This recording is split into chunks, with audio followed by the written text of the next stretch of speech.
Saya ke Bu Arya nih yang tadi cerita tentang ruang yang lebih inklusif, lalu kemudian membangun Yayasan Mitra Netra ya untuk memperjuangkan potensi yang dimiliki oleh para tunanetra untuk bisa diterima dalam lingkungan yang sama itu dengan peserta atau dengan warga yang lain. Bagaimana perjuangan itu dari tahun ke tahun membuahkan hasil atau ada progres yang bisa kita catat?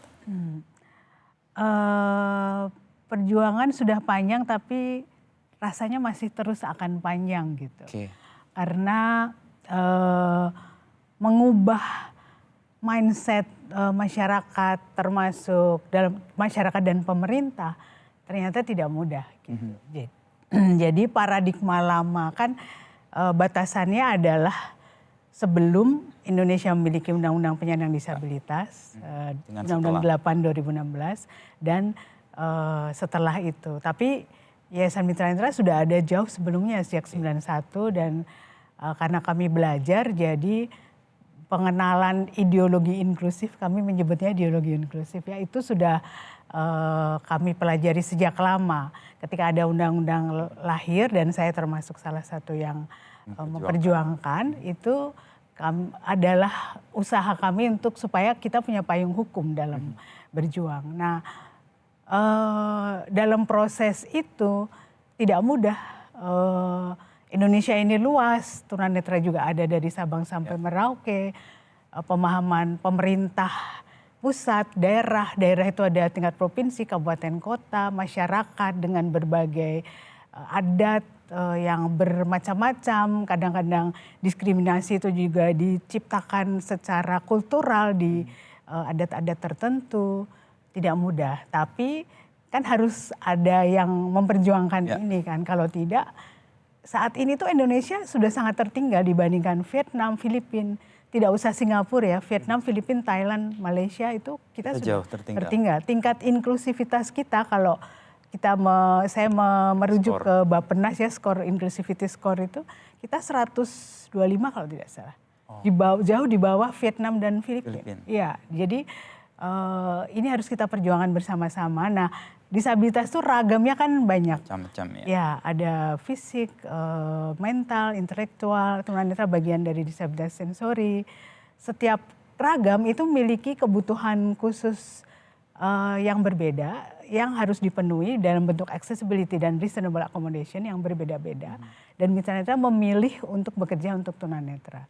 Dan areanya yang kami pilih adalah pendidikan dan ketenagakerjaan. Karena kami yakini ini adalah dua pilar kehidupan manusia yang kalau dua ini beres, yang lain insya Allah beres gitu. Perjuangannya masih panjang tapi tetap ada hasil gitu walaupun masih sedikit. Secara jumlah masih sangat sedikit tapi contohnya perlahan-lahan dari ikhtiar yang kami lakukan selama saat ini sudah 35 tahun itu sudah ada. Gitu. Perubahan-perubahan kecilnya sudah ada. Nah, ini yang perlu terus dikapitalisasi, dipercepat, diakselerasi sehingga kemajuan itu tidak hanya ada di Jakarta dan sekitarnya tapi juga dari Sabang sampai Merauke. Keteguhan yang Ibu dan teman-teman lakukan dengan hasil yang sebenarnya nggak terlalu banyak ya meskipun ada, apa yang melandasi Bu Arya? Karena kami punya mimpi itu, tadi yang saya jelaskan. Yang dilandasi visi tadi. Iya, itu memberi energi. Kalau ya sebagai manusia tentu ada saat tertentu kami habis marah gitu terus down, biasa itu. Tapi karena ada visi, ada impian yang ingin diwujudkan harus bangkit setelah itu. Dan kerja kolektif juga kan. Jadi kalau kita sedang ada mekanisme keranjang sampah misalnya yang harus ada dalam satu entitas gitu ya. Kalau kita ada yang sedang dalam tanda kutip terluka misalnya, ayo kita sembuhkan luka itu sama-sama dan kembali berjuang untuk mewujudkan mimpi.